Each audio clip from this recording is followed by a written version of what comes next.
આજે આ સમાજ ભેગો થયો છે. આમ તો સમાજ જ કહેવાય, આપણે બધા હગાવાલા છે એટલે સમાજ કહેવાય. અને આ સમાજના અમારે લગભગ છોકરાને 20 દાડાથી અમારી ચર્ચા હેડે છે સાહેબ. અને એમાં હાલ આપણે ખુશીના પ્રસંગે બધા ભેગા છે હગાઈમાં. તો આ પ્રસંગ ખુશીનો કહેવાય. અને એના પછીનો પ્રસંગ આવશે એમણે લગ્નનો. એવા બધા જે પ્રસંગો આવે છે એનામાં આપણે ઘણા બધા ખર્ચા જે કરતા હોય છે, એમાં અમે થોડી વિચાર ચર્ચા કરી છે. આ બધાને ગમતું હોય તો અમે આખા તાલુકામાં દરેક ગામડે જવાના છે. દરેક ગામની સંમતિ લેવાની છે.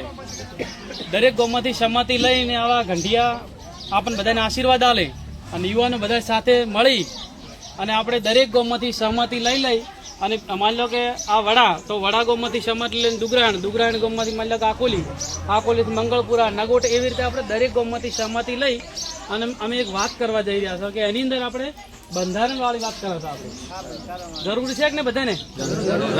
એનું કારણ કે 1,86,000 રૂપિયા ચોદી પહોંચી છે તારી. હવે કોના ઘરની અંદર આટલા બધા રૂપિયા હશે, 20 ને 25 લાખ રૂપિયા, તો તમે સમજો વિવાહ કરી લેજો. જેને ઘરે સગવડ છે તો કરી શકશે, પણ જેને ઘરે 1 વીઘો જમીન છે એ વ્યક્તિ શું કરશે? એ આજીવન કોકનો અહીં ભાગ ભજશે. એટલે બધાને ગમતું હોય તો આપણે વાત હારી કરવી છે. ગમે કે નહીં ગમતી?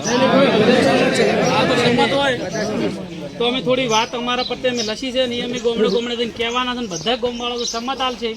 તો પછી આપણે દાસ બાપુના હાથે અને બીજા સંતના હાથે અને મોટા બીજા આપણા આ બધા આગેવાનોના હાથે આપણે આ મુખે વાત કરશે.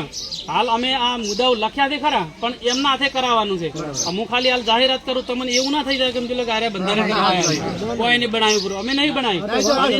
અમે તમારી જોડે ખાલી રજૂઆત કરવા માટે અમે તમારી જોડે આવ્યા છો. તો પહેલી વાત એવી છે, આપણે લગ્નની છે ને એમાં 1 તોલું કે 2 તોલું હોનું લઈ જવાનું ગણતરી છે આપણે લગ્નમાં.